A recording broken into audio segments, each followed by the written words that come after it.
Welcome to Remote Learning. In this lesson, we'll briefly look at the supporting characters of Macbeth. So for this lesson, all you'll need is a piece of pen and paper or a Word document open, and of course, your brain. So what are we learning today? So in this lesson, we're going to explore some of the supporting characters of Macbeth and identify key facts about them. So why are we learning this? Well, it's important that we understand and have an overall knowledge of the supporting characters of Macbeth, as it will help us understand the actions of the protagonist. So how does this fit into our learning journey? So last lesson, we looked briefly at Lady Macbeth and her relevance to the plot. This lesson is our fourth lesson of Macbeth, where we'll look at supporting characters. And next lesson, we'll look at James I and his relevance to the writing of Macbeth.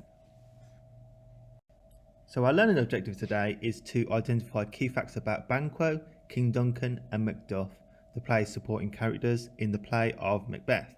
So the first thing we're going to do is some feedback. Okay guys, this will take about 10 minutes. Then we're going to do a starter. So starters for today's learning, so that'll take about 5 minutes. Then for the teacher-led part, I'll introduce some new learning and information about the supporting characters. And then I'm going to send you away to do an independent task, and we're going to use office forms. Okay guys, let's go over some annotations from your previous independent task and maybe add in anything you didn't get. So let's first look at this line from Macbeth. So, my dearest partner of greatness. So first of all, this shows that Macbeth passionately loves his wife and treats her as an equal. So the superlative dearest expresses his depth of feeling, and it basically implies that she's the most important thing in his life. So the possessive pronoun my also suggests this, but could imply that he views Lady Macbeth as property. But this point, however, is undercut by the designation partner, which again suggests that Macbeth sees her as an equal in their relationship. Okay guys, so next we have Lady Macbeth's line, too full of the milk of human kindness to catch the nearest way. So here Lady Macbeth uses milk that is associated with purity and innocence to describe her husband. So remember, during this time in history, that women were perceived as vessels to give life into the world, whereas men fought wars and took life out of the world. So here Lady Macbeth is suggesting that she must fight her biological nature if her husband is to succeed.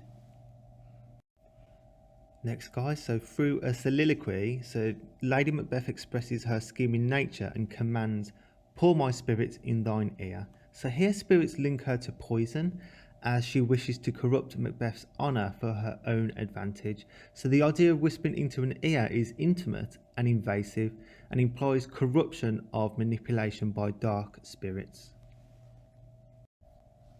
Okay guys, let's look at Lady Macbeth's most well-known line. So she says, come you spirits that tend on mortal thoughts, unsex me here, and fill me from the crown to the toe, top full of direst cruelty. So here there is a lot to unpack. So firstly, notice how she speaks in imperative or commands, so essentially calling the dark spirits to make her ruthless and capable of murder. So the terms unsex me here shows that Lady Macbeth sees her femininity as a weakness that needs removing. So she needs to defy her gender by rejecting disobedience and silence, which are traditional female roles. So in the latter lines, fill me from the crown to the toe, top full of direst cruelty. So Lady Macbeth essentially wants her entire body to be filled with evilness. So note her passion here, as she's willing to give up everything that her gender dictates for her husband to succeed. So notice too how this part of the soliloquy shows like a spell or transformation. So this links her to the witches, and in fact Lady Macbeth is often referred to as the fourth witch. Okay guys, the last line. So Lady Macbeth says, great Glamis, worthy Cawdor, greatest than both, by the all hail hereafter. So this is when she greets Macbeth, and notice how she avoids using his name and instead uses his titles, so in ascending order, so to encourage his ambition. So from being Thane of Glamis to Thane of Cawdor, and then greatest of both, which refers to the witch's prophecy in Act 1 Scene 3, and suggests that she believes he is destined and deserves to have a bigger role. So notice her words are flattery, and this is perhaps the most clearest and obvious form of manipulation. So in this greeting, an audience would see that Lady Macbeth is acting on her plan to ensure that Macbeth becomes King of Scotland. Okay guys, The starter for today's learning is I want you to use these images to help you list as many adjectives as you can think of which best describe Lady Macbeth. Can you use at least 5? This will take no more than 2 minutes. Off you go. Okay guys, now we're going to read through this plot summary and fill in the blanks with the correct word. Okay, I want you to use the word bank below to help you. Pause the video here, and when you are ready, unpause. Okay guys, let's go through some answers. So King Duncan now hears Macbeth has been a brave warrior whilst fighting the Norwegians. So Duncan gives Macbeth the title of Thane of Cawdor as his reward for his courage. On their way back from battle, Macbeth and Banquo meet the 3 witches who tell Macbeth that he will become Thane of Cawdor and also the new King of Scotland.